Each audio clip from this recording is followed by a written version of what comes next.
Assalamualaikum warahmatullahi wabarakatuh. Selamat siang Bapak Ibu Guru yang berbahagia. Alhamdulillah kami ucapkan kepada Bapak Ibu Guru yang hari ini sudah meluangkan waktunya untuk menyaksikan atau melihat diseminasi dari kami bersama Pak Edi dalam kegiatan tugas kami, tugas TGP yang kami laksanakan di SD Negeri 22 Betok. Kami di sini bersama Pak Edi berdua dari CGP Angkatan 9 Kabupaten Bangka Barat, Provinsi Kepulauan Bangka Belitung. Pada kesempatan hari ini kami ingin menyampaikan budaya positif yang ada di lingkungan sekolah kita, khususnya di SD Negeri 22 Betok tercinta. Tapi sebelum saya menguraikan atau mensosialisasi budaya positif yang ada di sekolah kita, saya mengajak Bapak Ibu Guru semuanya untuk melaksanakan ice breathing bersama-sama. Sebelumnya saya meminta Bapak Ibu Guru untuk berdiri semuanya. Oke, badannya di-relax ya.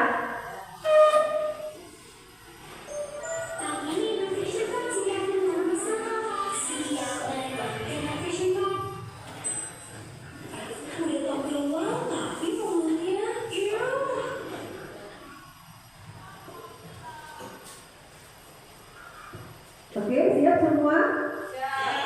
Oke. Ya, kita relaxkan tangan kita. Putar-putar tangan diputar-putar. Tangan diputar-putar.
Oke, terima kasih untuk Bapak Ibu semuanya.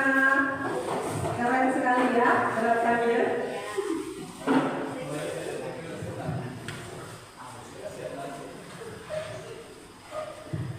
Nah, sebelum saya menyampaikan budaya positif yang ada di sekolah kita, sebelumnya saya ingin menyampaikan pendahuluan, yaitu bahwa dalam pembelajaran di Hajar Dewantara itu mengumpamakan sekolah sebagai sebuah ladang, tempat persemaian bibit agar bisa berkembang secara maksimal. Nah, di sini diibaratkan sebagai petani yang dapat memperbaiki tanah, memelihara bibit tanaman, memberi pupuk dan air, membasmi ulat-ulat atau jamur-jamur yang mengganggu hidup bibit tanaman dan lain sebagainya. Nah, dalam kesempatan ini diibaratkan sebagai petani, kita guru sebagai petani di sini. Nah, dari uraian tersebut kita dapat memahami bahwa sekolah diibaratkan sebagai tanah. Nah, sekolah kita sebagai tanahnya, tempat kita dalam bercocok tanam, sehingga guru harus mengusahakan sekolah yang akan menjadi lingkungan yang menyenangkan bagi siswa, menjaga dan melindungi murid dari hal-hal yang tidak baik. Dengan demikian, di sini karakter murid akan tumbuh dengan baik sesuai dengan profil pelajar Pancasila. Nah, budaya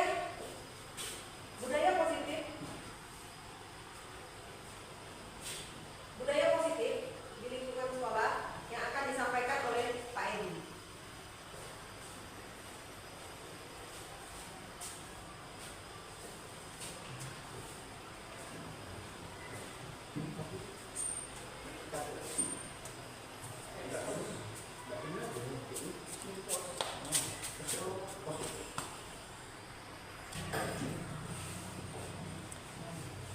Terima kasih Bu Reka. Dari sini teman-teman, Pak Guru, saya akan membahas tentang budaya positif di sekolah. Oke, pertanyaannya untuk kita semua, apa itu budaya positif? Mungkin ada yang menjawab atau mau.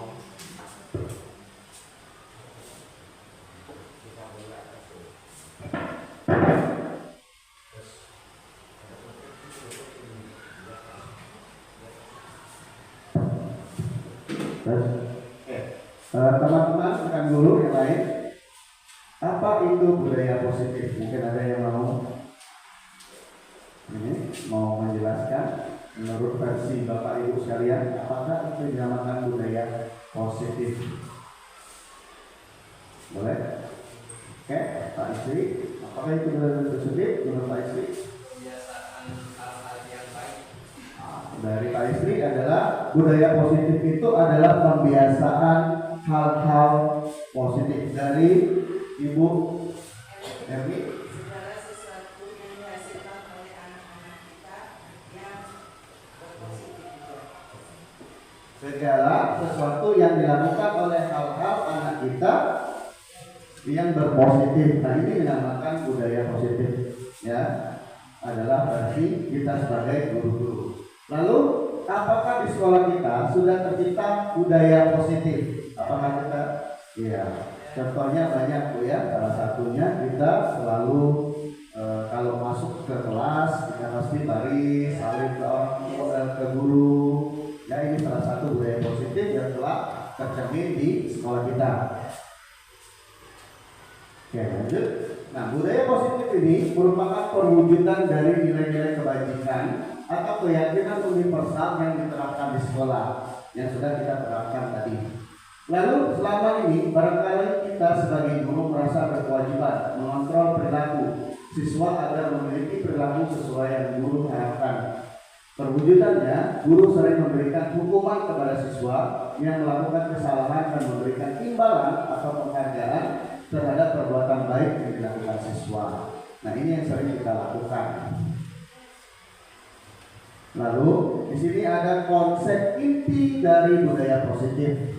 Di sini ada disiplin positif, nilai-nilai kebajikan, teori motivasi perilaku manusia, hukuman dan penghargaan, keyakinan kelas, kebutuhan dasar manusia, 5 posisi kontrol, dan segitiga distribusi. Nah, ini yang kami akan jelaskan atau diseminasi penyebaran tentang dari konsep inti budaya positif. Apakah kita sudah melakukannya di sekolah kita atau terutama di kelas kita sendiri?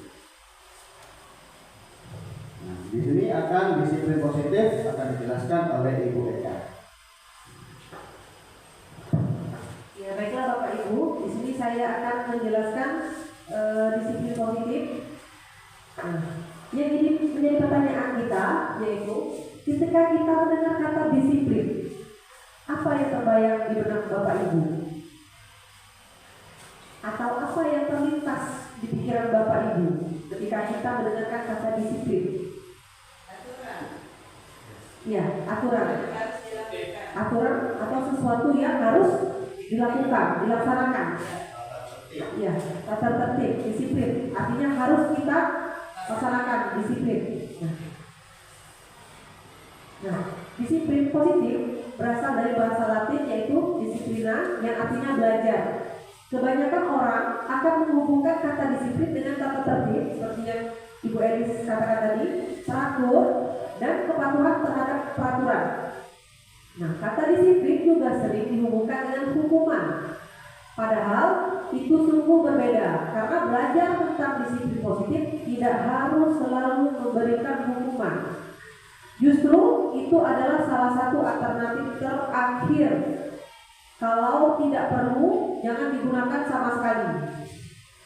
Murid yang memiliki disiplin positif akan memiliki motivasi internal dari dalam diri dia yang tinggi dan menguasai diri untuk melakukan tindakan yang sesuai dengan nilai-nilai kebajikan universal.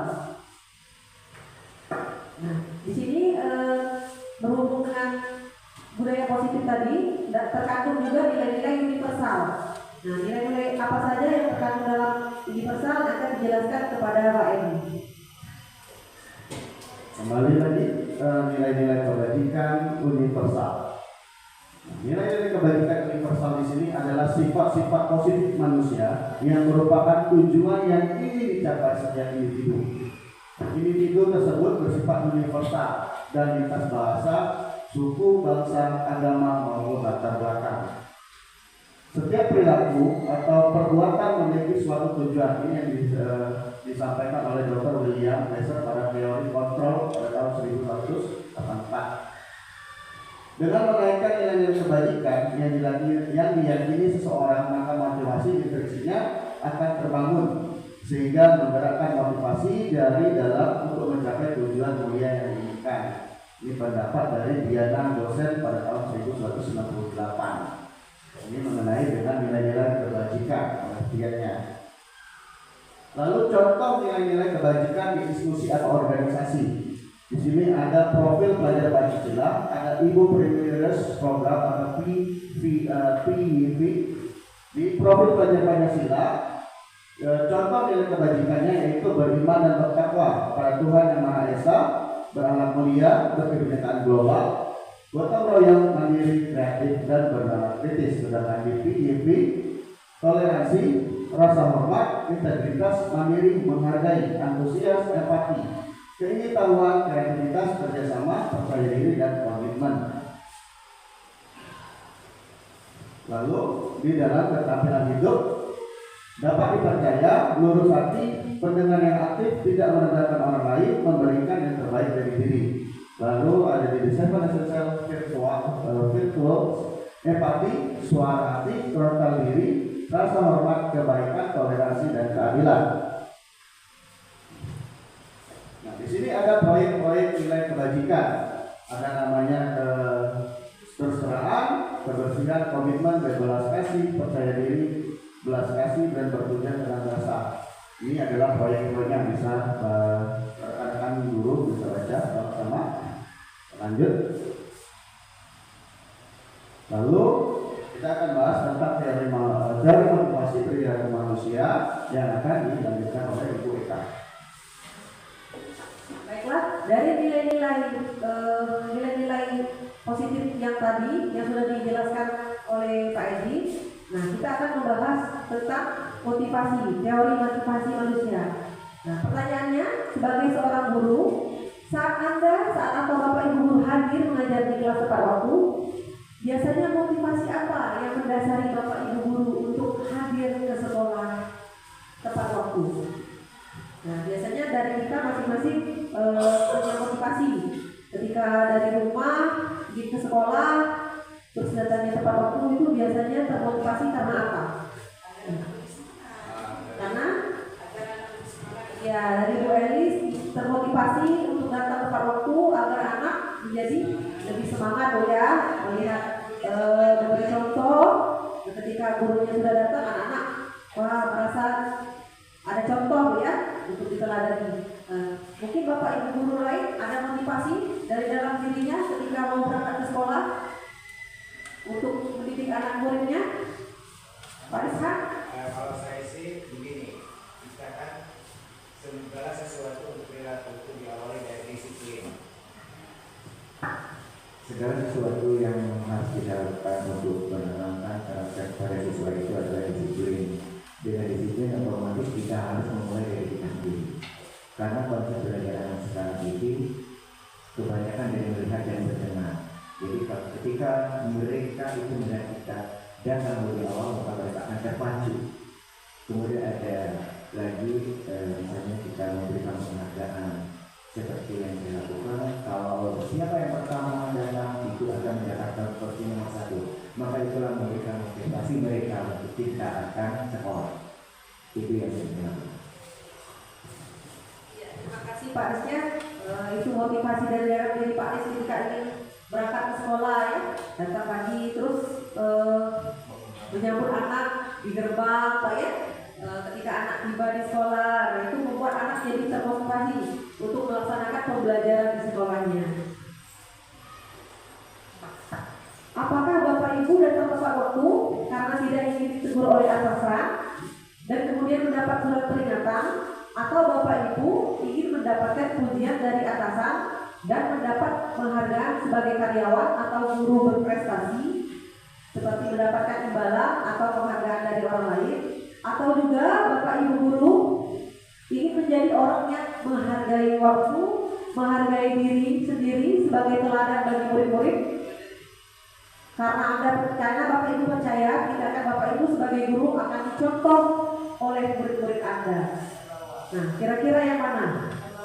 Apakah yang atas karena tidak ingin ditegur oleh atasan, atau takut mendapat surat peringatan, ya, surat peringatan pertama, kedua, ketiga, atau juga ingin mendapat penghargaan sebagai guru berprestasi, atau memang terlahir dari dalam diri sendiri ingin menjadi teladan bagi murid-murid. Yang bawah ya Bapak ya, Bapak Ibu ya. Jadi kita melaksanakan disiplin positif itu karena ingin menghargai diri sendiri dan menjadi teladan bagi murid.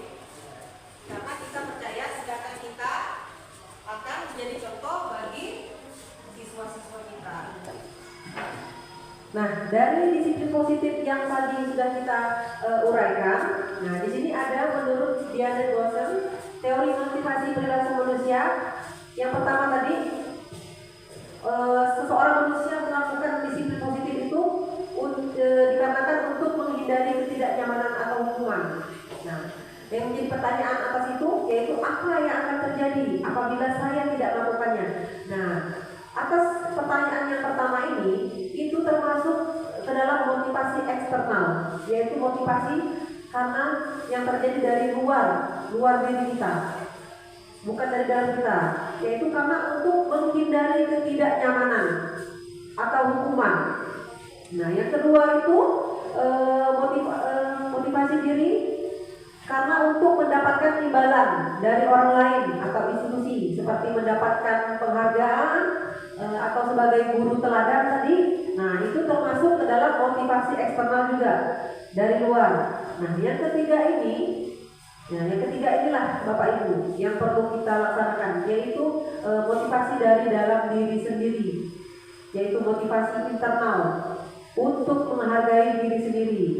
Yang menjadi pemacu pertanyaannya di sini, saya akan menjadi orang yang seperti apa bila atau jika saya melakukannya.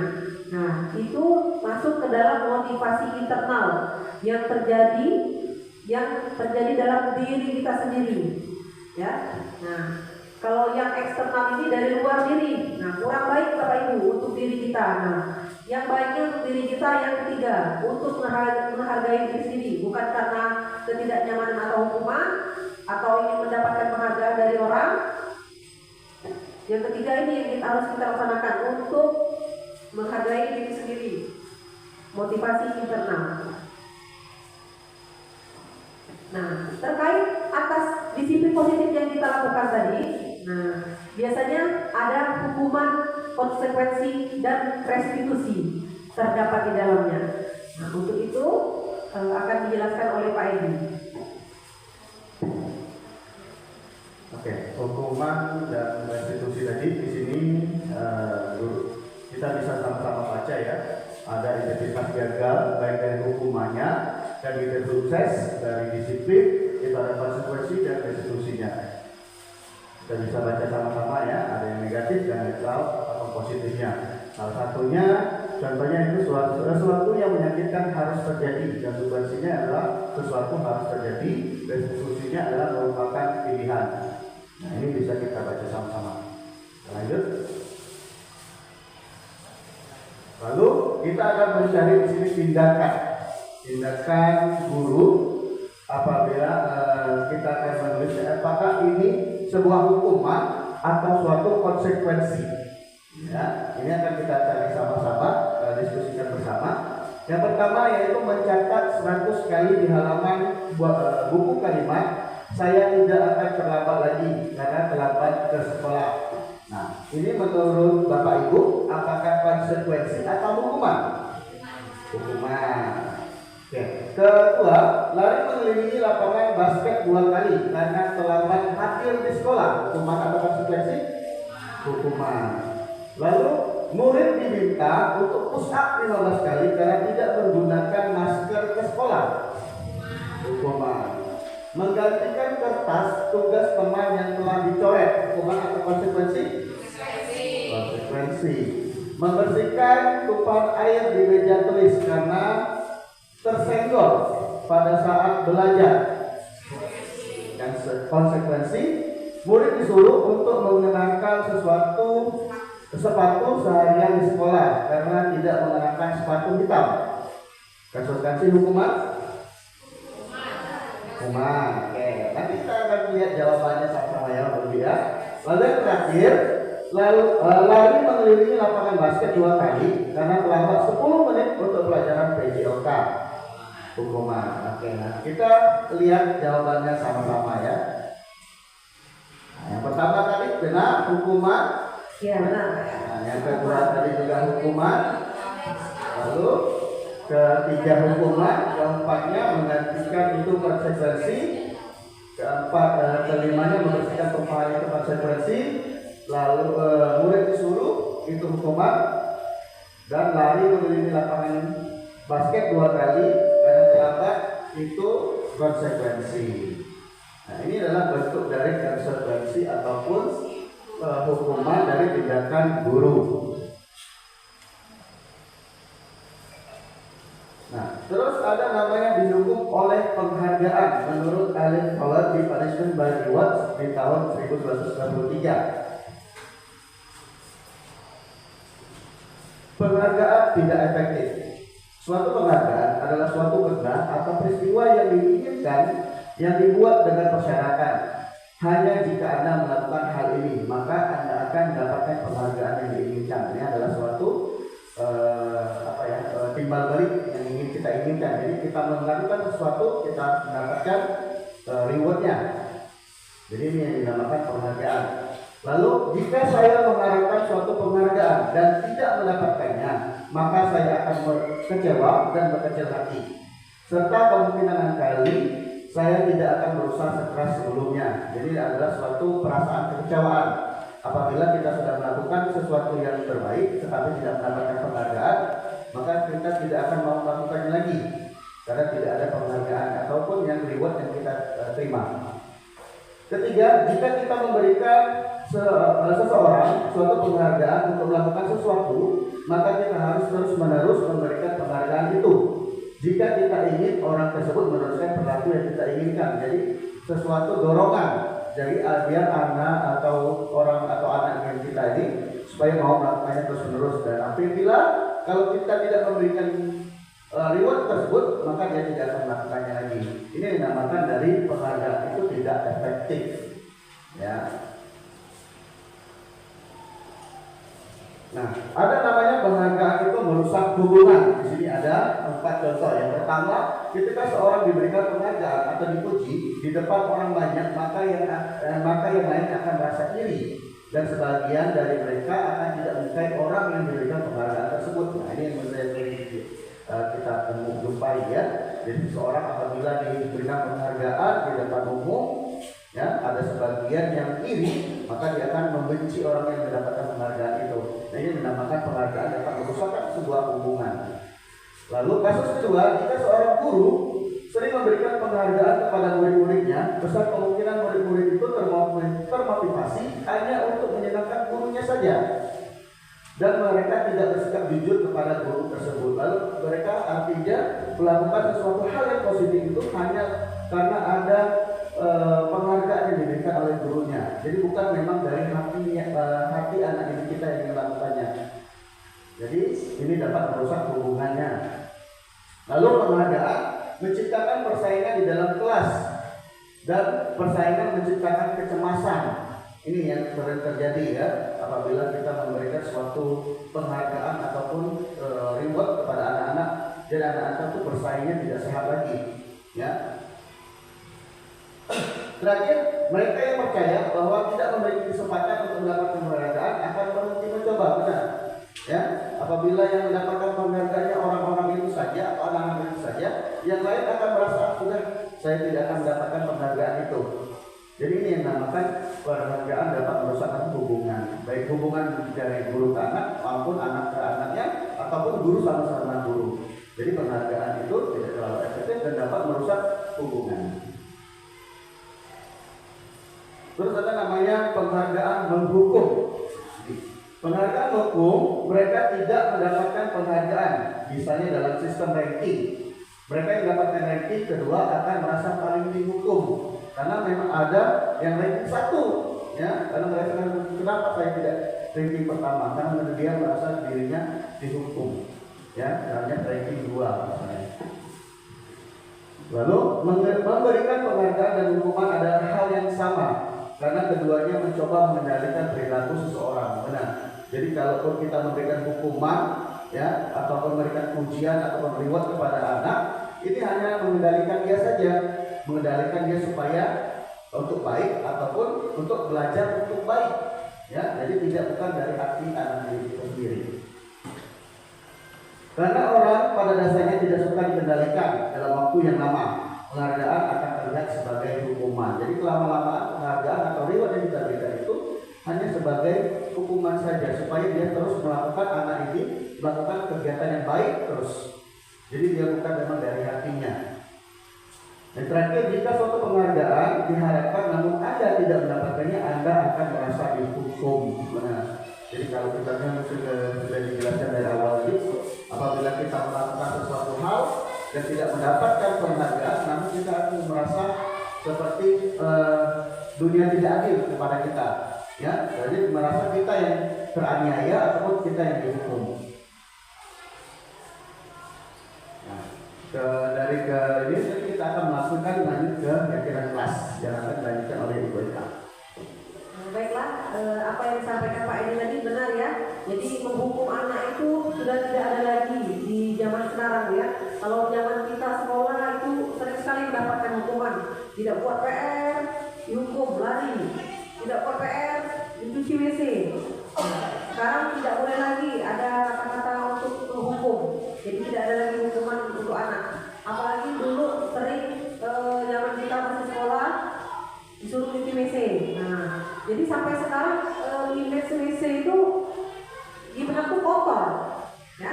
Padahal tidak semua WC itu kotor. Jadi sehingga anak-anak sampai kita orang tua pun mau masuk WC itu jadi sudah di benak kita tuh sudah WC itu kotor, jorok. Karena kalau apa-apa dihukumnya cuci WC.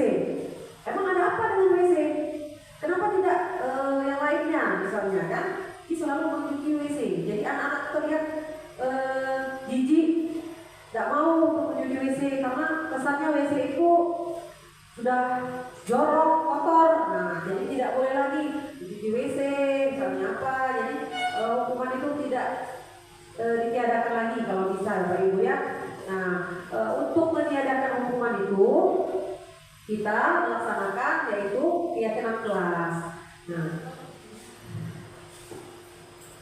ya, kalau dulu Bapak Ibu ya ada namanya peraturan kelas. Nah, kalau sekarang itu namanya bukan peraturan kelas, tapi keyakinan kelas. Nah, bedanya Bapak Ibu, kalau peraturan kelas itu biasanya dulu guru yang membuat. Apa saja yang diinginkan guru yang membuat tanpa ada kesepakatan dari seluruh siswa, tanpa ada persetujuan dari seluruh siswa. Intinya mau tidak mau, apa yang sudah dibuat oleh guru harus dilaksanakan.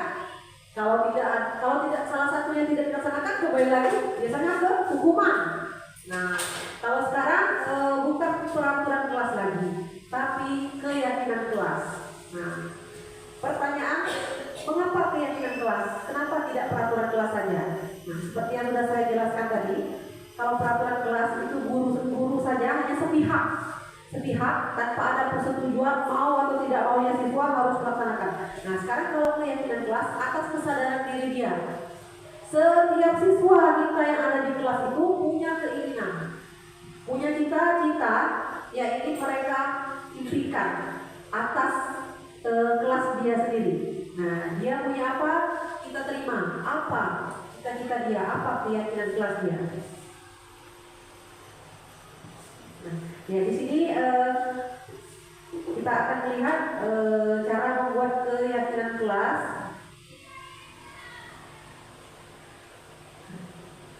Jadi keyakinan kelas itu kita buat secara bersama-sama, Bapak Ibu ya.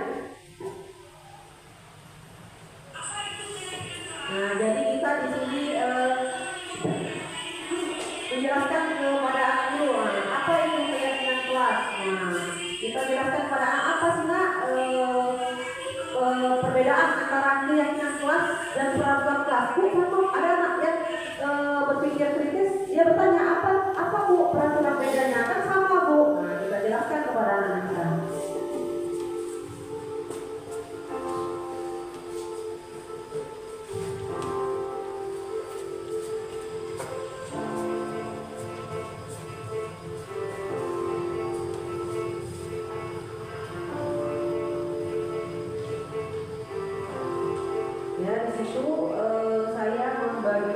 post-it note kepada anak-anak satu persatu.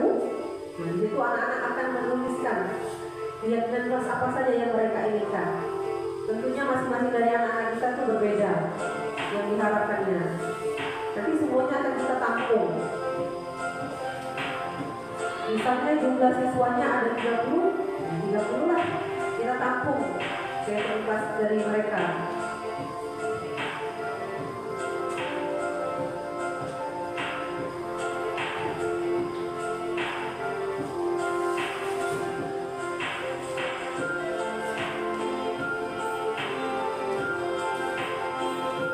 Yang selesai menulis keyakinan kelasnya bisa ditempelkan di papan tulis satu persatu. Nah, nanti akan kita bacakan bersama-sama apa saja keyakinan kelas yang diinginkan oleh siswa-siswi kita.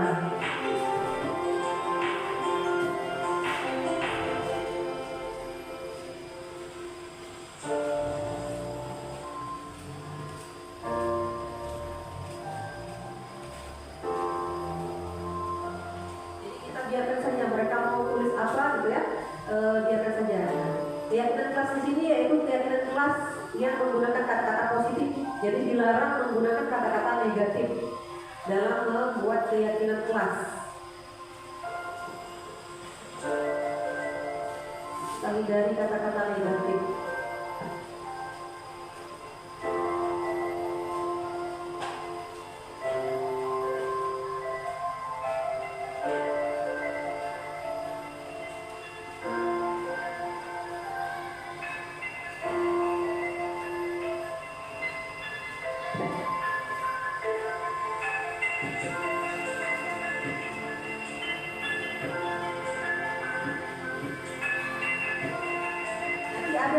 Di antara anak-anak didik kita ini pasti ada 2 atau 3 anak tuh ternyata mempunyai keyakinan yang sama. Nanti dari keyakinan yang sama itu kita ambil satu saja biar tidak double ya. Nanti ada, bahkan ada di situ 3 sampai 4 anak itu ternyata punya impian untuk kelasnya sama.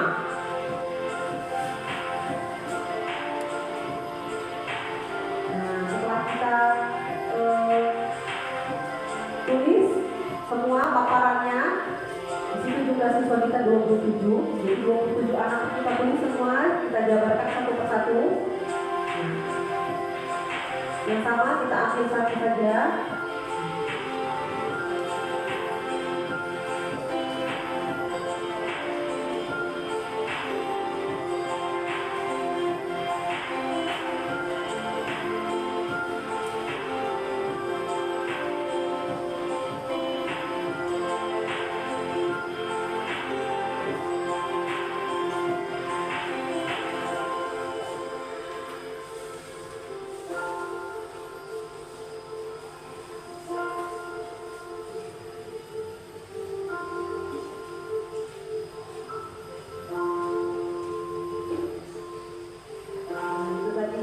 Bapak Ibu, keyakinan kelas yang kita buat bersama.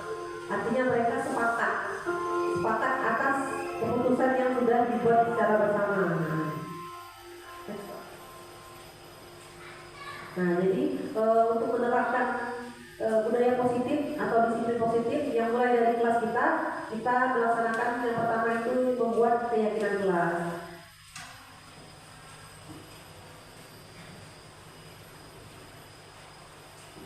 Nah, di sini ada kalimat pertanyaan. Perhatikan kalimatnya. Yang pertama itu, mengapa kita memiliki peraturan tentang penggunaan helm saat berkendara? Nah, seseorang saja jika berkendara itu ada aturannya, harus menggunakan helm. Nah, ada tujuannya. Mengapa menggunakan helm saat berkendara?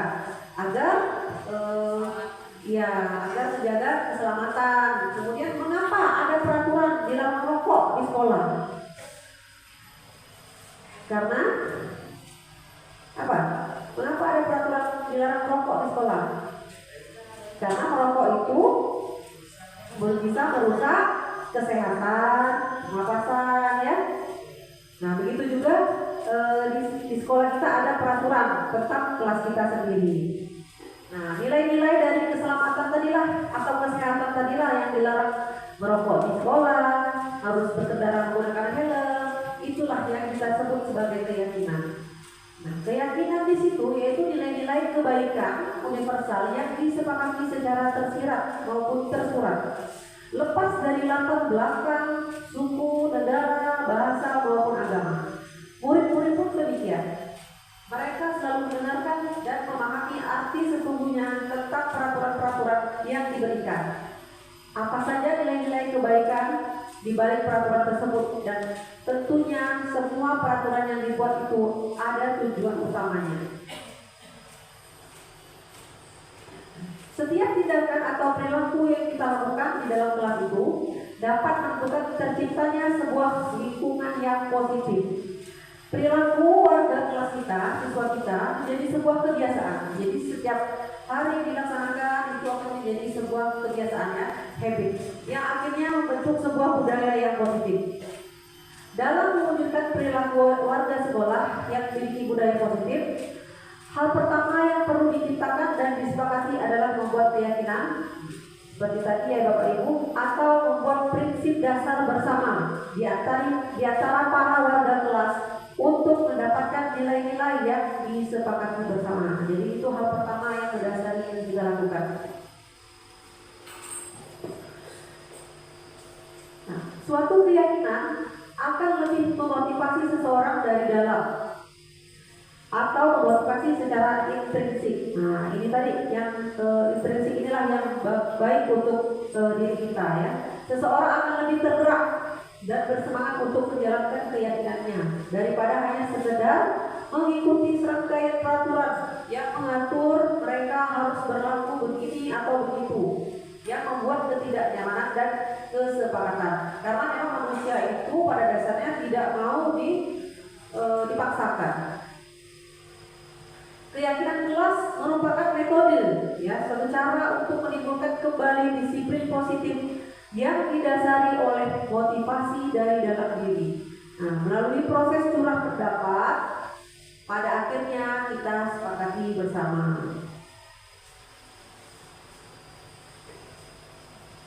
Nah, di sini ada beberapa contoh peraturan kelas yang dibuat. Misalnya peraturan yang pertama itu kembalikan barang ke tempatnya. Ada dilarang mengganggu orang lain. Ada juga peraturannya hadir di sekolah 15 menit sebelum pelajaran dimulai.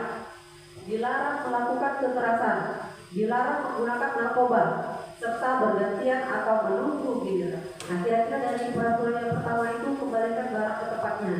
Nilai kebajikan apa kira-kira yang kita tuju untuk siswa kita? Iya, tanggung jawab, jujur. Kemudian dilarang mengganggu orang lain. Nilai kebaikan apa yang kita tuju untuk siswa kita? Iya, betul sekali Bapak, ya. Nilai toleransi. Jadi anak-anak itu harus kita kita tumbuhkan rasa toleransi dari dalam diri dia. Nah, salah satunya dengan cara keyakinan pertama itu yang paling berdasar itu dilarang mengganggu orang lain, ya. Kemudian hadir di sekolah 15 menit sebelum pembelajaran dimulai. Kebaikan apa yang kita tuju untuk siswa kita itu? Iya, betul sekali Bapak. Disiplin. Kemudian dilarang melakukan kekerasan. Nilai kebajikan apa yang dituju?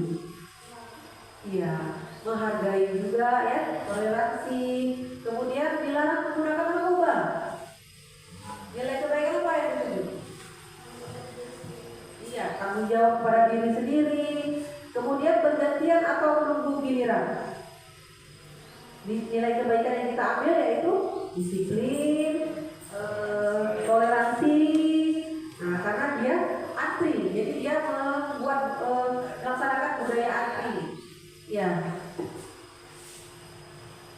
Nah, ini ya, tanggung jawab, menghormati, dilarang mengganggu orang lain, itu nilai kebaikan yang menghormati, hadir juga menghormati orang lain dan berkomitmen. Tentunya dia berkomitmen pada dirinya sendiri. Kemudian dilarang melakukan kekerasan. Nah, itu nilai kebaikannya keselamatan. Dilarang menggunakan narkoba, kesehatan, dan keselamatan. Bergantian atau menghubungkan itu menghormati orang lain serta bersabar.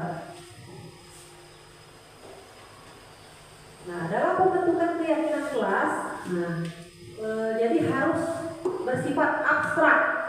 Kemudian berupa pernyataan universal. Universal itu secara menyeluruh ya. Kemudian dibuat dalam pernyataan positif. Nah, seperti yang saya katakan tadi, jadi tidak boleh menggunakan kata-kata yang negatif. Jadi kita di situ dalam buat keyakinan kelas itu harus menggunakan kata kalimat yang positif. Sedikit saja agar mudah diingat. Nah, jadi tidak usah panjang-panjang ya, jadi biar anak-anak itu dengan mudah. Jadi misalnya kita menuliskan jujur. Nah, berarti anak-anak dalam kata jujur tadi sudah tahu. Oh, jujur itu tidak boleh contek, termasuk ke dalam jujur, tidak boleh mengambil hak temannya. Jadi itu masuk ke jujur juga. Tentu saja kita harus menyesuaikan dengan kondisi kelas kita atau sekolah kita sehingga mudah kita terapkan atau laksanakan kepada peserta didik. Ya tentu saja ya kita harus menyesuaikan dengan kondisi kelas kita. Nah misalnya siswa kita misalnya ada 28 atau 27 siswa. Nah peraturannya misalnya piket kelas misalnya secara bersama-sama harus disesuaikan. Misalnya membuat kelompok piket misalnya sehari itu ya berapa orang. Jadi kita sesuaikan dengan kondisi sekolah kita. Kemudian semua warga kelas dilibatkan dalam membuat keyakinan kelas ya seperti tadi. Jadi setiap anak itu kita arahkan mereka untuk menuliskan keyakinan apa yang ingin dicapai mereka. Nanti kalau di akhirnya akan sama, nah itu akan kita pilih salah satu saja. Contoh keyakinan kelas seperti datang tepat waktu tadi, kemudian menjaga kebersihan, saling menghormati dan menghargai. Nah, dari keyakinan kelas tadi, yaitu mempunyai kebutuhan dasar manusia. Manusia itu melaksanakan keyakinan kelas karena dia membutuhkan suatu kebutuhan dasar. Nah, apa saja kebutuhan dasar dari manusia? Kebutuhan dasar manusia itu seluruh tindakan manusia yang memiliki tujuan. Semua yang kita lakukan adalah usaha terbaik kita untuk mendapatkan apa yang kita inginkan. Ketika kita mendapatkan apa yang kita inginkan, sebetulnya saat itu kita sedang memenuhi satu atau lebih dari satu kebutuhan dasar kita. Jadi kita di sini ada diagramnya di sini. Kebutuhan kita yaitu yang pertama kekuatan, kebebasan, kesenangan, dan cintaan kita. Cintaan kita. Di sinilah kebutuhan dasar kita yang kita butuhkan. Setiap orang mempunyai kebutuhan dasar yang berbeda-beda. Nah, Bapak Ibu mungkin tidak sama kebutuhan dasarnya. Nah, kekuatan Bapak Ibu terletak pada Bapak misalnya kan, berbeda dengan saya misalnya. Kebebasan Bapak Ibu juga berbeda. Apa kebutuhan dasar Ibu, Bapak Ibu, kebebasannya? Tentunya atas dasar apa berbeda?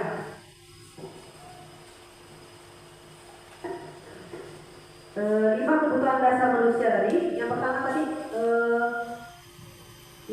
power tadi, survival, bertahan hidup. Nah, yang kedua kasih sayang, love.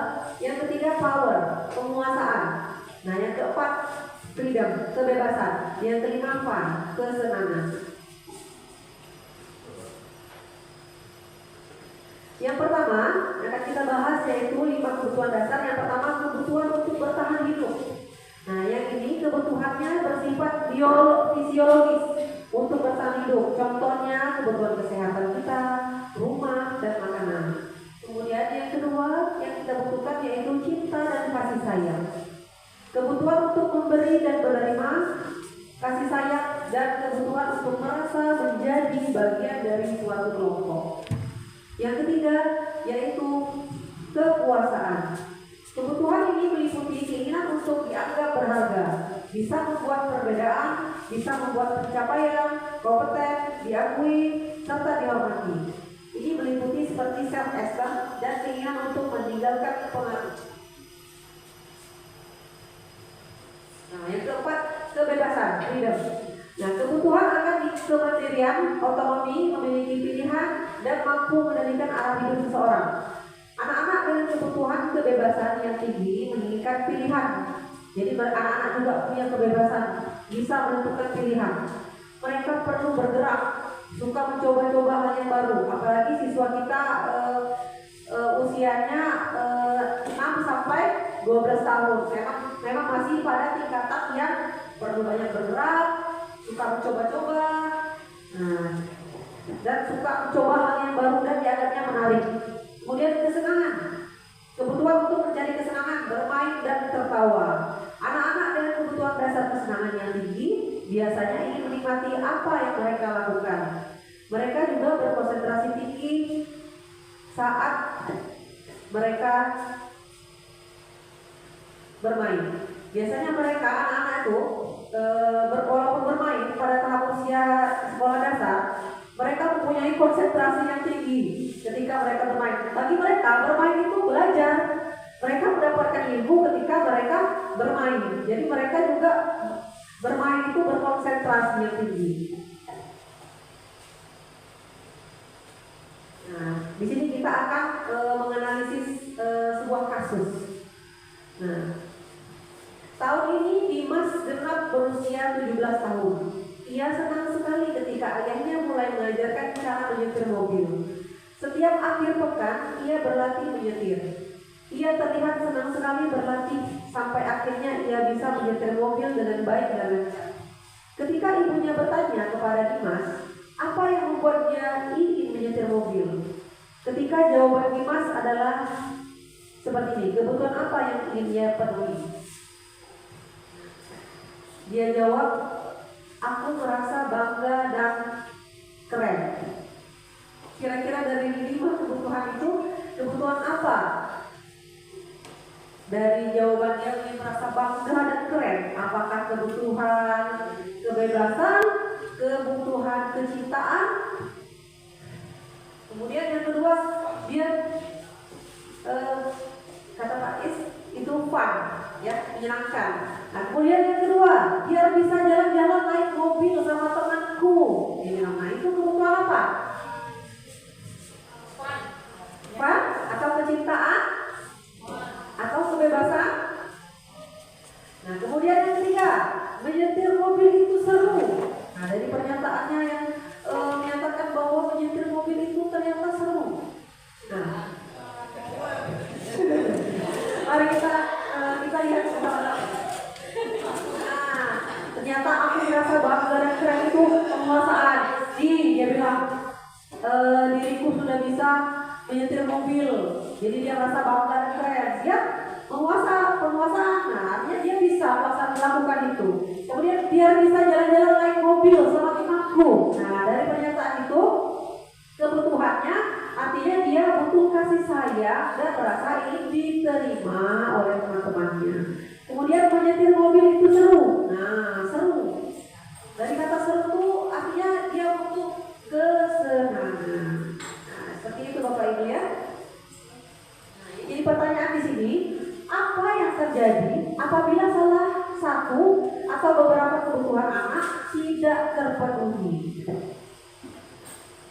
Ketika seseorang murid melakukan suatu perbuatan yang bertentangan dengan nilai-nilai kebajikan atau melanggar peraturan, hal itu sebenarnya dikarenakan mereka gagal memenuhi kebutuhan dasar mereka. Ini sering ya Bapak Ibu kita temui anak-anak kita sekarang, mereka sering melakukan perbuatan yang di luar nilai-nilai kebajikan. Ternyata mereka itu sebenarnya kurangnya memenuhi kebutuhan dasar itu tadi. Nah, atas kebutuhan dasar yang 5 tadi, nah didapatlah yaitu posisi kontrol. Nah, untuk itu akan menjelaskan kepada Pak ini. Di sini 5 posisi kontrol ke guru, ya. Di sini ada penghukum, pembuat rasa bersalah, teman, pemantau, dan manajer. Kita akan bahas satu-satu. Yang pertama ada di posisi penghukum, guru sebagai posisi penghukum. Seorang penghukum bisa menggunakan hukuman fisik maupun verbal. Orang-orang yang menjalankan posisi penghukum senantiasa mengatakan bahwa sekolah memerlukan sistem atau alat yang dapat lebih menekan murid-murid lebih dalam lagi. Guru-guru yang menerapkan posisi penghukum akan berkata, patuhi aturan saya atau awas. Ini adalah suatu guru yang memiliki posisi kontrol sebagai seorang penghukum. Kira-kira Bapak Ibu di mana nih? Apakah ada di posisi penghukum? Ya. Lalu, kalau selalu saja salah, kamu selalu saja salah, selalu, pasti selalu yang terakhir selesai. Nah, ini mungkin di dalam kelas, mungkin secara tidak sadar ya pernah mungkin kita terucap. Nah, sebenarnya ini kita sudah termasuk dari dalam posisi kontrol guru yang tipe penghukum. Ya. Lalu guru seperti ini senantiasa percaya hanya ada satu cara agar pembelajaran berhasil, yaitu dengan cara dia melakukan dengan posisi penghukum ini. Ya, dia memberikan sebuah hukuman. Ya. Baik itu secara verbal ataupun secara fisik. Ini adalah contoh dari posisi guru penghukum. Lalu ada posisi guru yang membuat rasa bersalah. Pada posisi ini biasanya guru akan bersuara lebih lembut. Pembuat rasa bersalah akan menggunakan keheningan yang membuat orang lain merasa tidak nyaman, bersalah, atau merendah diri. Kata-kata yang keluar dengan lembut seperti, ibu sangat kecewa sekali dengan kamu. Berapa kali bapak harus memberitahu kamu? Gimana coba kalau orang tua kamu tahu berbuat begini? Di posisi ini, murid akan memiliki penilaian diri yang buruk tentang diri mereka. Murid merasa tidak berharga dan telah mengecewakan orang-orang disayangi. Nah, ini tipe guru ini adalah dia dengan tipe-tipe yang suara lembut, ya. Dia akan membuat rasa bersalah kepada anaknya. Lalu ada posisi teman. Guru pada posisi ini tidak akan menyakiti murid, namun akan tetap berupaya mengontrol murid melalui persuasi. Posisi teman pada guru bisa negatif maupun positif. Positif di sini berupa hubungan baik yang terjalin antara guru dan murid. Guru di posisi teman menggunakan hubungan baik dan hubungan humor untuk mempengaruhi seseorang. Mereka akan berkata, ayo bantulah demi bapak ya. Ayo ingat bantuan bapak selama ini. Ayo ingat tidak bantuan bapak selama ini ya. Ya udah, kali ini tidak apa-apa, nanti ibu bantu bereskan. Hal negatif dari posisi teman adalah bila suatu saat guru tersebut tidak membantu, maka murid akan kecewa dan berkata, saya pikir bapak ibu teman saya. Murid merasa dikecewakan dan tidak mau lagi berusaha. Hal lain yang mungkin timbul adalah murid hanya akan bertindak untuk guru tertentu dan tidak untuk guru lainnya. Murid akan bergantung pada guru tersebut. Nah, ini guru yang seperti teman yang memposisikan dirinya sebagai temannya. Jadi ada baiknya, ada juga buruknya. Lalu ada posisi pemantau. Guru sebagai posisi pemantau. Pemantau berarti mengawasi. Pada saat kita mengawasi, kita bertanggung jawab atas perilaku orang-orang yang kita awasi. Posisi pemantau berdasarkan pada peraturan-peraturan dan konsekuensi dengan menggunakan sanksi atau konsekuensi. Kita dapat memisahkan hubungan pribadi kita dengan murid. Sebagai seorang yang menjalankan posisi pemantau, pertanyaan yang diajukan seorang pemantau seperti peraturan apa yang telah kamu lakukan? Terus sanksi atau konsekuensi apa?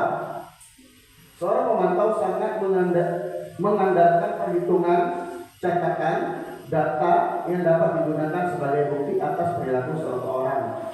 Posisi ini akan menggunakan stiker, slip catatan, daftar cek, dan posisi pemantau sendiri berawal dari teori stimulus respon yang menunjukkan tanggung jawab guru dalam mengontrol murid. Nah, ini posisi pemantau.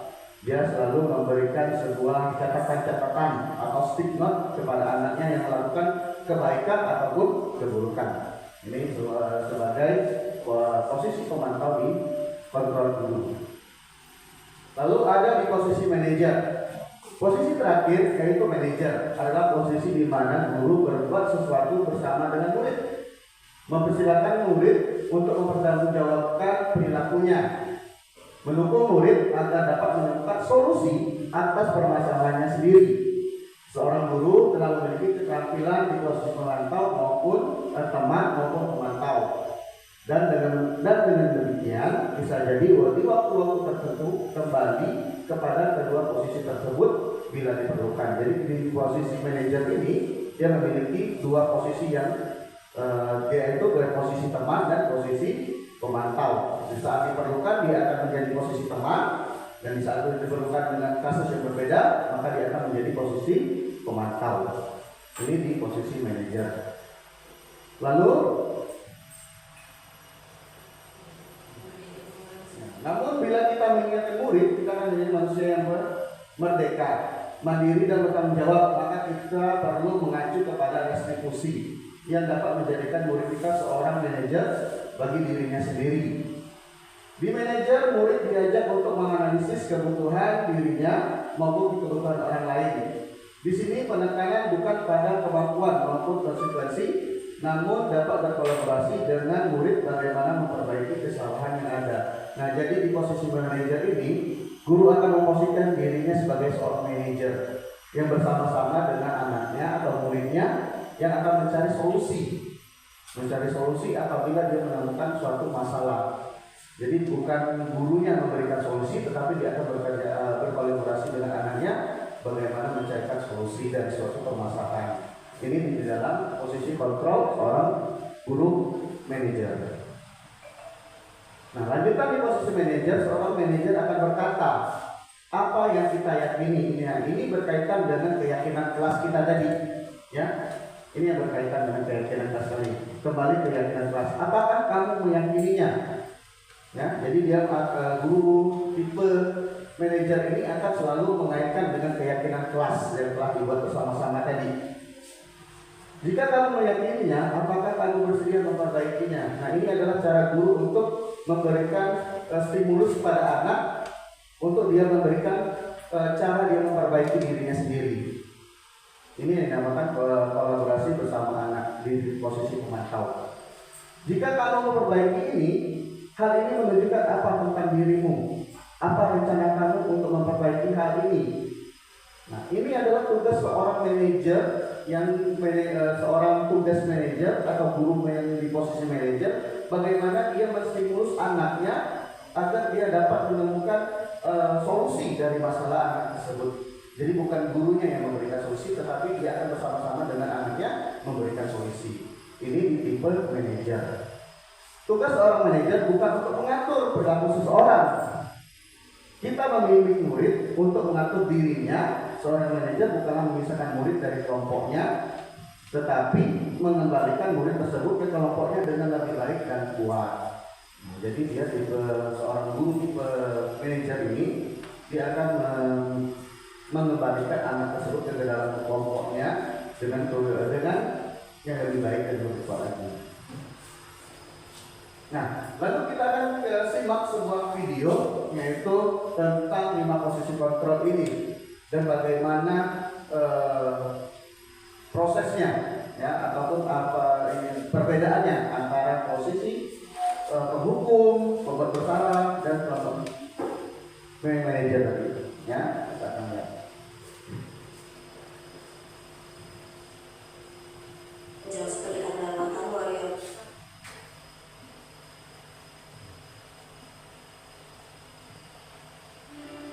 Oke, nah di sini tipe guru penghukum.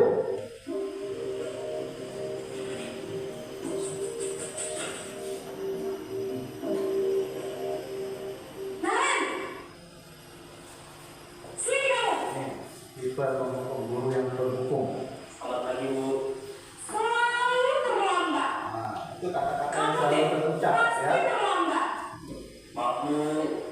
Saya Apa coba? Alasan kamu apa lagi?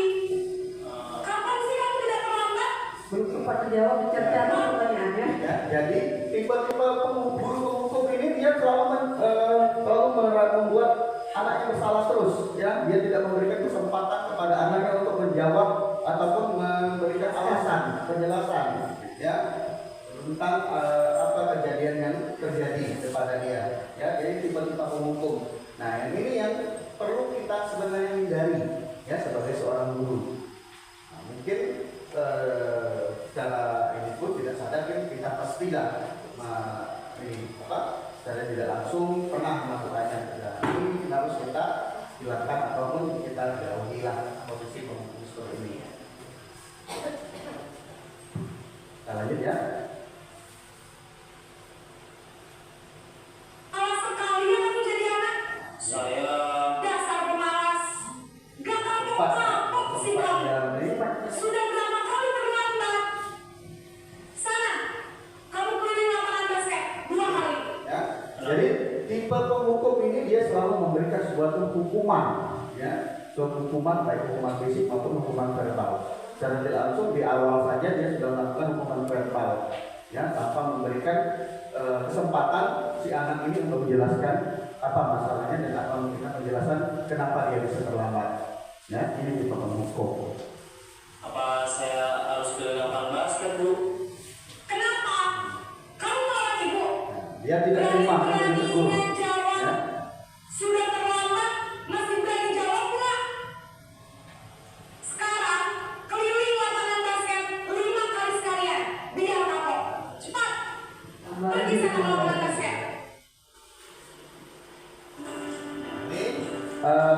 Yang kedua yaitu posisi membuat merasa bersalah. Dia dengan kata-kata yang lembut tetapi membuat anak mentalnya down, merasa dirinya memang bersalah, ya, merasa dirinya yang paling bersalah, seolah-olah tidak ada harapan lagi ya untuk memperbaikinya, ya. Jadi dia membuat bersalah dulu ini.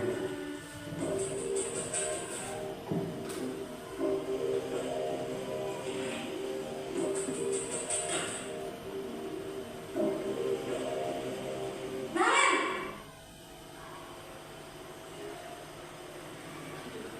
Selamat pagi, Bu. Naren. Kamu kenapa terlambat lagi, nak? Ya Tuhan, Naren. Kamu senang ya bikin ibu susah ya?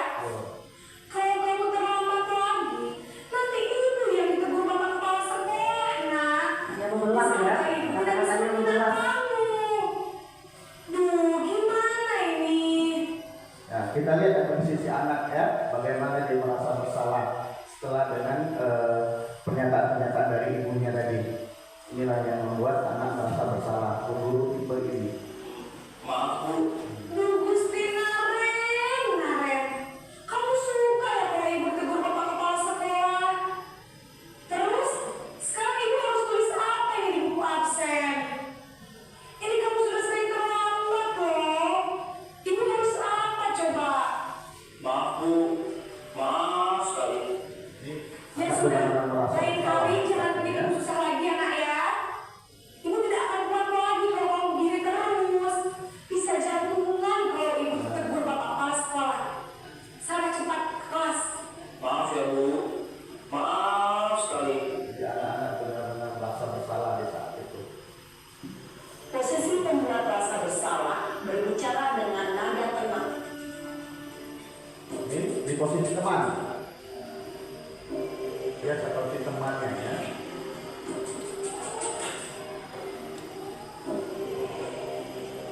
Naren,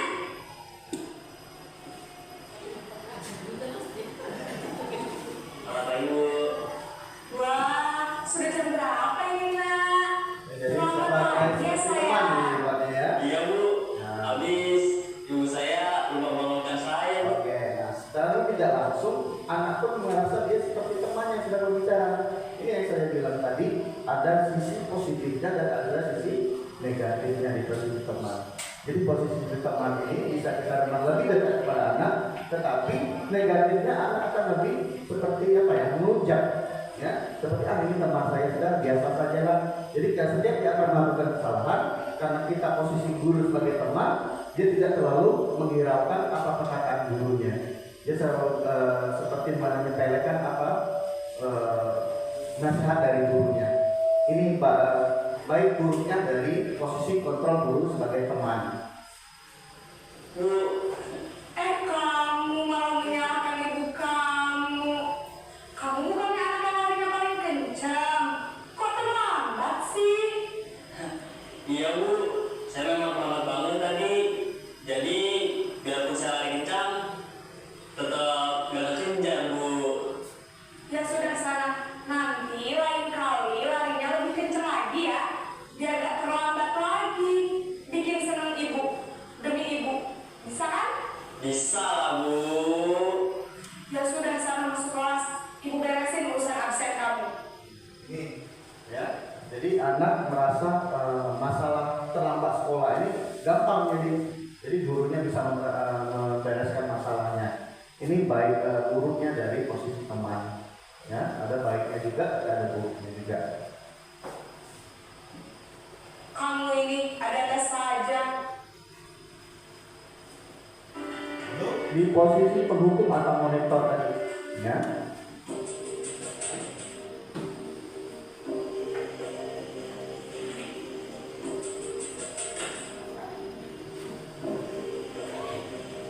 Naren!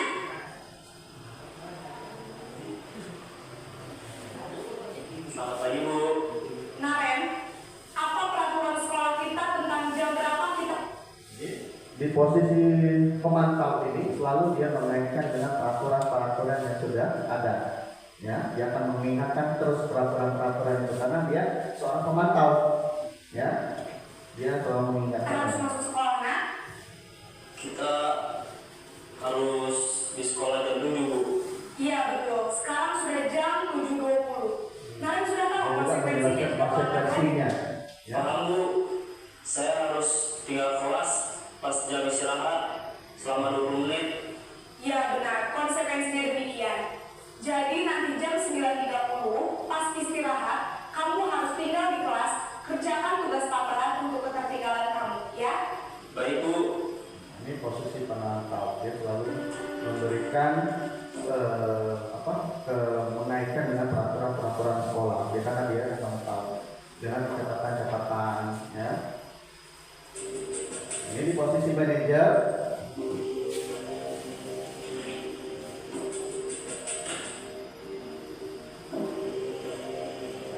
Naren!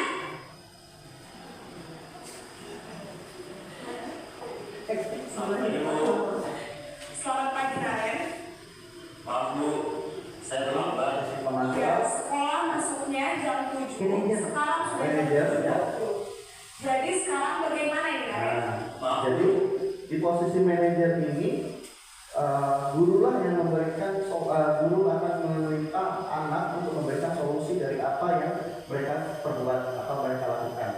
Ya, jadi dia tidak langsung menghukum, tetapi memberikan kesempatan kepada anaknya untuk memberikan alasan maupun memberikan solusi dari apa yang mereka perbuat.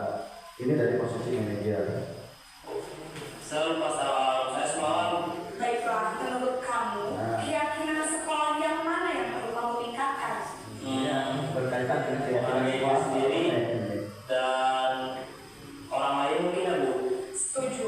Jadi, apakah Naren meyakini prinsip saling menghormati?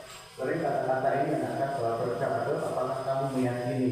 Jadi dia akan mengaitkan dengan keyakinan kelas yang mereka antara guru dan siswa buat tadi. Ya, dia akan selalu makanya dia menamakan manajer. Sebut, Iya Bu, saya meyakininya. apakah Naren bersedia memperbaiki masalah keterlambatan ini? Guru Bersedia, Bu. itu manajer ini Bagaimana juga, kalau ya, dia memberikan suatu kesempatan untuk anak itu memperbaiki kesalahannya. Jadi dia tidak langsung menghukumnya, tapi memberikan kesempatan supaya dia bisa memperbaiki kesalahannya. Perbaiki masalah keterlambatan ini. Saya akan coba untuk tidak lupa menyetel alarm saya Bu. Jadi anak telah memberikan solusinya, jadi gurunya Ada menyetujuinya. orang yang kira-kira bisa bantu mengingatkan tidak? Ada Bu, kakak saya, Kak Emma. Ada lagi selain Kak Emma? Selain Kak Emma, ada ibu saya. Baik, jadi yang mengingatkan Naren adalah Kak Emma dan ibu kamu ya? Kira-kira akan mulai setel alarm kapan nih Naren? Setelah pulang sekolah, akan segera saya lakukan. Baik, jadi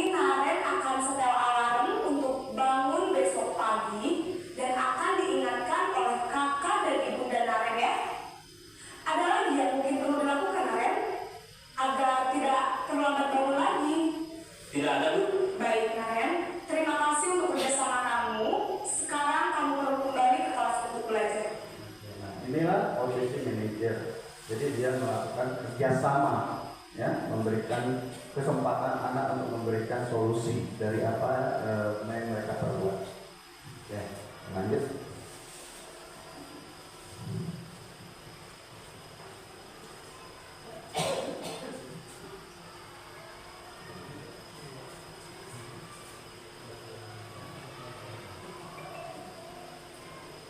Nah, ini yang sering terucap tadi ya dari video yang kita tayangkan tadi. Inilah posisi kontrol atau kata-kata yang sering terucap dari 5 posisi kontrol tadi ya, yang sudah kita bahas. Nah, di sini ada tugas-tugas nih ya, pernyataan-pernyataan dan siapa yang mengatakannya. Dari yang pertama, saya kecewa sekali dengan kamu. Kira-kira tipe guru yang seperti apa ini? Saya kecewa sekali dengan kamu. Merasa bersalah. Oke. Yang kedua, kamu tidak pernah benar melakukannya. Nah, tipe guru yang seperti apa ini? Kamu tidak pernah benar melakukannya. Tipe guru yang seperti apa? Penghukum. Dan kemudian penghukum ya. Lalu ada, ayolah lakukan dengan ibu atau bapak. Tipe guru membuat merasa bersalah. Terus ada, apakah kamu mau mendapatkan stiker bintang hari ini? Nah, yang berkaitan ya, yang berkaitan dengan ini tadi, stiker catatan. Ya. Tipe apa? Tipe apa? Apakah kamu mau mendapatkan stiker hari ini? Tipe ya, tipe pemantau. Oh iya, pemantau. Tipe pemantau ya, tipe pemantau. Ya, dan ini yang selanjutnya, bagaimana kamu bisa menyelesaikan masalah ini? Manajer. Terus kamu selalu yang paling terakhir. Tipe yang mana? Tipe? Penghukum atau bersalah? Penghukum. Oke, nah kita lihat jawabannya. Nah, yang pertama tadi, saya kecewa sekali dengan kamu, itu membuat rasa bersalah. Tipe guru yang membuat rasa bersalah. Terus kamu tidak pernah benar melakukannya, itu tipe penghukum. Nah, di sini ayo lakukan demi ibu atau bapak.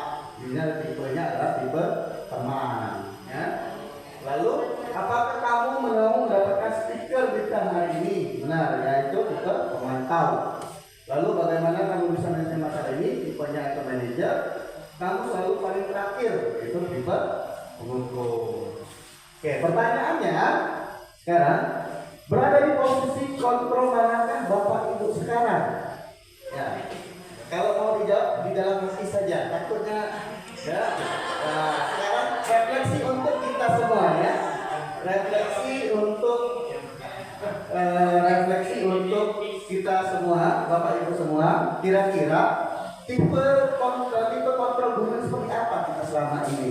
Ada manajer, apakah teman ya? ada teman. Apakah mungkin kalau awal-awal penghukum, kalau sudah di mungkin manajer atau teman-teman? Oke. Alhamdulillah semuanya. Ya. Ya, selanjutnya kita akan lanjut dengan ini ya, dalam posisi manajer tadi dia melakukan namanya kegiatan segitiga restitusi. Nah, kegiatan restitusi ini akan dibahas oleh Ibu Eka.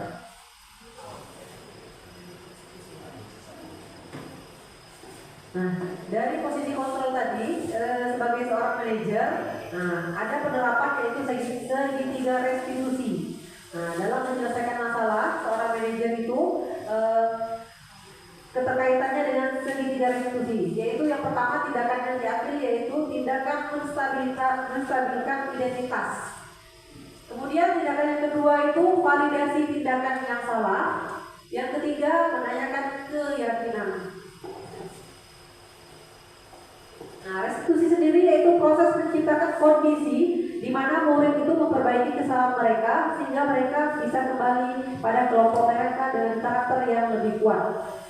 Itu pendapat Bosser 2004. Segitiga restitusi sebuah tahapan untuk memudahkan para guru dan orang tua dalam melakukan proses menyiapkan anaknya untuk melakukan restitusi.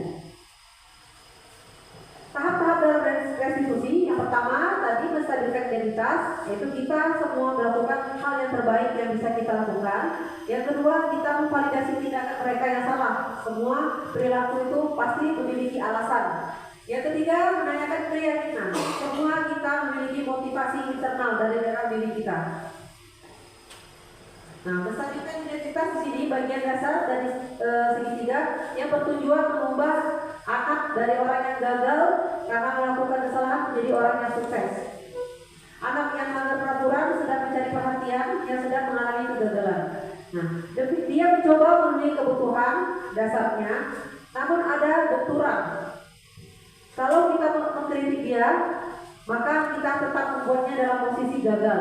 Tapi kalau kita ingin jadi reflektif, maka kita harus meyakinkan si anak dengan cara mengatakan kalimat-kalimat seperti berbuat salah itu tidak apa-apa. Kemudian tidak ada manusia yang sempurna. Kemudian saya juga pernah melakukan kesalahan seperti itu. Kita bisa menyelesaikan ini. Kamu berhak merasa begitu. Kemudian Bapak Ibu tidak tertarik mencari siapa yang salah, tetapi kita mencari solusi di sini.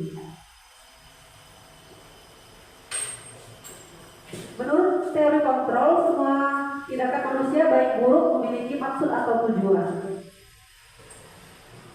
Nah, kalimat-kalimat di bawah ini mungkin terdengar asing buat kita guru-guru ya, namun bila dikatakan dengan nada-nada tanpa menghakimi akan memvalidasi kebutuhan mereka, yaitu dengan pertanyaan, padahal kamu bisa melakukan yang lebih buruk dari ini ya, pasti kamu punya alasan melakukan itu. Kemudian kamu patut bangga pada dirimu sendiri karena kamu telah melindungi sesuatu yang penting buatmu. Kemudian kamu boleh mempertahankan sikap itu, tapi kamu harus menambahkan sikap yang baru. Kemudian dalam menanyakan keyakinan, pertanyaan yang sering kita hubungkan ke anak yaitu apa yang kita percaya sebagai kelas atau keluarga. Kemudian apa nilai-nilai umum yang kita sepakati. Kemudian apa bayangan kita sebagai kelas kita yang ideal. Apa yang kamu mau, seperti apa, ingin menjadi orang yang seperti apa. Ciri-ciri restitusi, yaitu restitusi itu bukan menembus kesalahan, namun belajar dari kesalahan. Kemudian restitusi itu tujuannya pasti untuk memperbaiki hubungan. Kemudian restitusi adalah sebuah tawaran, bukan paksaan. Restitusi itu menuntut untuk melihat ke dalam diri. Restitusi itu mencari kebutuhan dasar yang mendasari tindakan. Restitusi adalah cara yang paling baik. Restitusi fokus pada karakter, bukan tindakan. Kemudian restitusi itu menguatkan, berfokus pada solusi, serta mengembalikan murid yang berbuat salah pada kelompoknya. Ini ada contoh video singkat segitiga restitusi.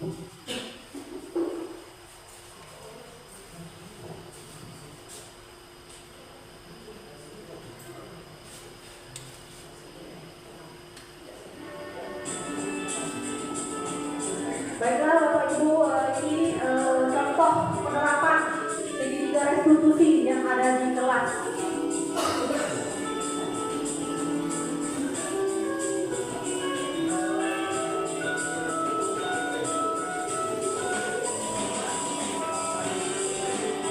Latar belakangnya ya, fenomena kritis. Anak-anak banyak mengikuti budaya yang tren, budaya luar, tanpa mengkaji. Restitusi sendiri merupakan kondisi untuk memperbaiki kesalahan mereka menjadi lebih baik, yang memiliki tujuan dan memulihkan setelah membuat salah. Nah, langkah-langkahnya menstabilkan, memvalidasi identitas. Nah, ini ada kasus pertama. Nah, di sini ada kasus pertama, siswa yang terlambat masuk kelas setelah jam istirahat.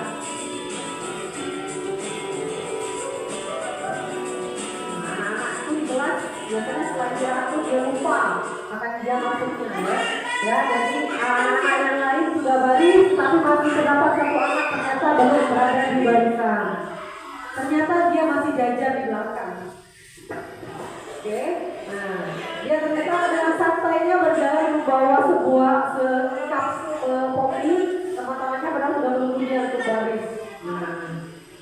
Nah, jadi setelah itu kita kondisikan dia seperti biasa, tetapi kita panggil dia untuk berdiskusi bersama. Nah, dengan pertanyaan-pertanyaan dalam menstabilkan identitas. Nah,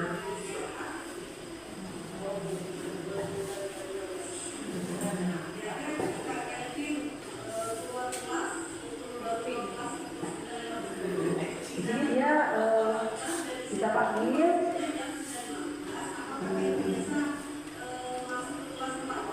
Ya, jadi kita di sini bukan mencari-cari kesalahan, tapi kita menanyakan apa alasannya. Tentu pastinya dia punya alasan kenapa dia masuk setelah jam istirahat itu terlambat.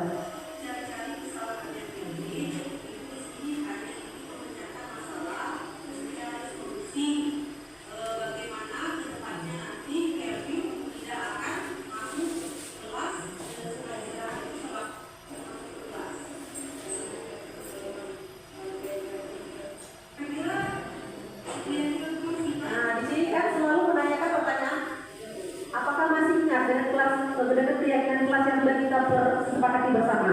Jadi anak-anak juga mengingat kembali pelajaran apa saja.